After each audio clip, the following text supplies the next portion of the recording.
Assalamualaikum warahmatullahi wabarakatuh. Perkenalkan, nama saya Gilang Ananda Junior dari program studi Manajemen Dakwah Fakultas Dakwah dan Komunikasi. Oke, di sini saya akan membahas terminologi hadis. Terminologi hadis itu terbagi menjadi 4 bagian, yakni pengertian hadis, pengertian sunnah, pengertian kabar, dan pengertian atsor. Oke, kita akan masuk ke materinya. Yang pertama itu pengertian hadis. Hadis dari kata jamak yang berarti komunikasi, cerita, percakapan, baik dalam konteks agama maupun duniawi, atau dalam konteks sejarah atau peristiwa dan kejadian aktual. Secara etimologi, ahli hadis, ahli ushul dan ulama fiqh berbeda pendapat dalam memberikan pengertian hadis di kalangan ahli hadis sendiri. Ada beberapa definisi yang sesuatu dengan yang lainnya agak berbeda. Ada yang mengidentifikasinya bahwa hadis adalah segala perkataan Nabi Shallallahu Alaihi Wasallam dan hal ilmiahnya. Oke, materi yang kedua itu pengertian sunnah. Sunnah secara etimologi atau bahasa berarti jalan lurus dan berkesinambungan, yang baik maupun yang buruk, sebagaimana yang dapat dilihat dari perkataan Rasul, barang siapa yang merintis suatu jalan yang baik, maka ia memperoleh pahalanya dan juga pahala orang yang mengamalkannya sesudahnya. Tidak mengurangi yang demikian itu akan pahala mereka sedikit pun, mengamalkan tanpa mengurangi dosanya sedikit pun. Sedangkan menurut istilah hadis itu yaitu yang digunakan mahadisin. Sunnah adalah segala sesuatu yang dikaitkan dengan Nabi Shallallahu Alaihi Wasallam, baik berbentuk perkataan, perbuatan, takrir, bentuk fisik, moral, maupun perjalanan hidup baik dilakukan sebelum diangkat menjadi Nabi atau seperti bertebus di Gua Hira maupun sesudah menjadi Rasul. Oke, yang ketiga itu pengertian kabar. Menurut bahasa, kabar yang berarti berita, sedangkan menurut istilah itu yakni kabar lebih umum dari hadis. Hadis adalah sesuatu yang berasal dari Nabi, sedangkan kabar adalah sesuatu yang datang dari Nabi atau dari selain Nabi atau orang lain. Pendapat ini, maka seseorang ahli hadis itu ahli al-sunnah. Yang sedangkan menurut peninjauan istilah, sebagaimana dikemukakan oleh Ibnu Hajar al-Asqalani, kabar adalah hadis-hadis yang termasuk mauquf dan maktu. Dua-duanya hanya fuqaha Qurasam yang sedikit membedakan kabar dan atsor. Menurut mereka, kabar yang mauquf sedangkan atsor berarti hanya termasuk hadis makhu.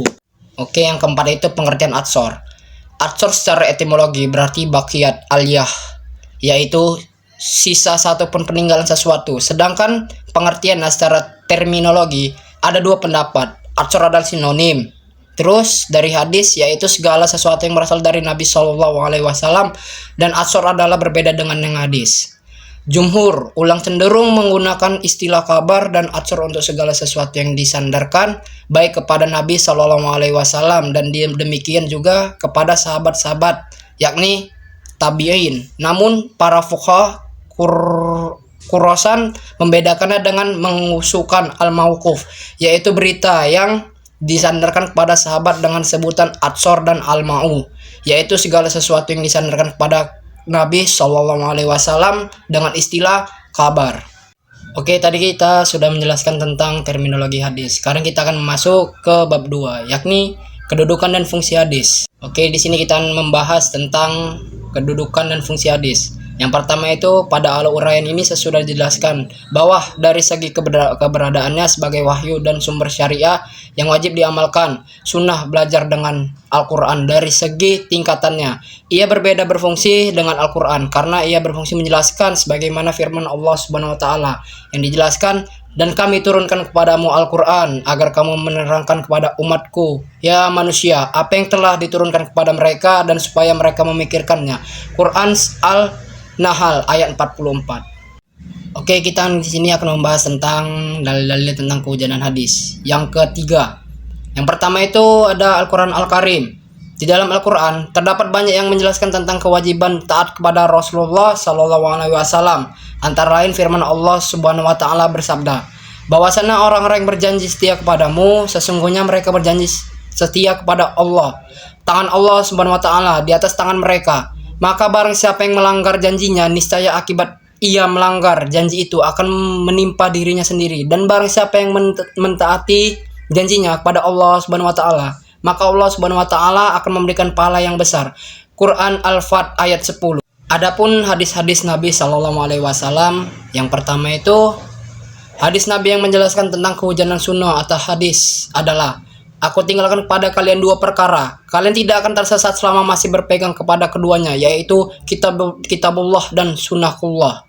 Hadis-hadis itu menunjukkan bahwa Rasulullah Shallallahu alaihi wasallam diberikan Alkitab dan Sunnah dan kewajiban kata berpegang teguh kepada keduanya, serta mengambil apa yang ada di Sunnah tersebut, seperti mengambil apa yang ada pada Alkitab. Rasulullah Shallallahu alaihi wasallam tidak cukup hanya memerintahkan berpegang teguh pada sunnahnya, tetapi juga mencegah orang yang meninggalkannya karena hanya bertumbuh pada apa yang di dalam Al-Qur'annya saja.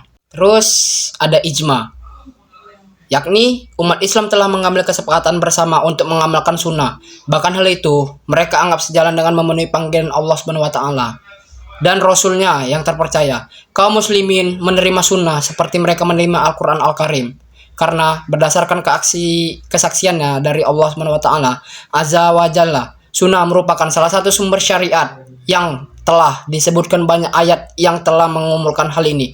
Allah Subhanahu wa taala juga memberikan kesaksian pada Rasulullah Shallallahu alaihi wasallam bahwa beliau hanya mengikuti apa yang diwahyukannya. Dia berfirman, katakanlah, aku tidak mengatakan kepadamu bahwa pembendaharaan Allah kepadaku, dan tidak pula aku mengetahui apa yang gaib dan tidak ada. Aku mengatakan kepadamu bahwa aku adalah seseorang malaikat. Aku tidak mengikuti kecuali apa yang diwahyukan kepadaku. Katakanlah, apalah sama orang yang buta dengan orang yang melihat, maka kamu tidak akan memikirkannya. Quran Al-An'am ayat 50. Oke, yang terakhir itu ada pandangan para fuqaha. Yahya bin Daris berkata, aku melihat Sufyan yang didatangi oleh seorang laki-laki sambil mengatakan, apa kekurangan dan kelebihan Abu Hanifah? Sufyan menjawab, saya mengambil dalil kata kitabullah. Apabila aku tidak menemukannya, di sana aku mengambilnya dari sunnah Rasulullah Sallallahu alaihi wasallam. Apabila aku tidak menemukannya dari kitabullah dan sunnah Rasulullah Sallallahu alaihi wasallam, aku akan mengambil pendapat para sahabat beliau.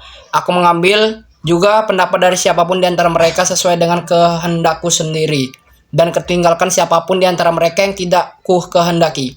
Akan tetapi, bila yang aku terujuk itu sudah sampai kepada pendapat Ibrahim Al-Nakha, Al-Syaibi, Ibnu Shirin, Al-Hasan, Adha, dan Ibnu Al-Musyahab, dan sebelum sejumlah tokoh lainnya yang melakukan ijtihad, maka aku akan melakukan ijtihad sebagaimana yang mereka lakukan. Oke, sekian dari saya. Kurang lebih saya mohon maaf. Assalamualaikum warahmatullahi wabarakatuh.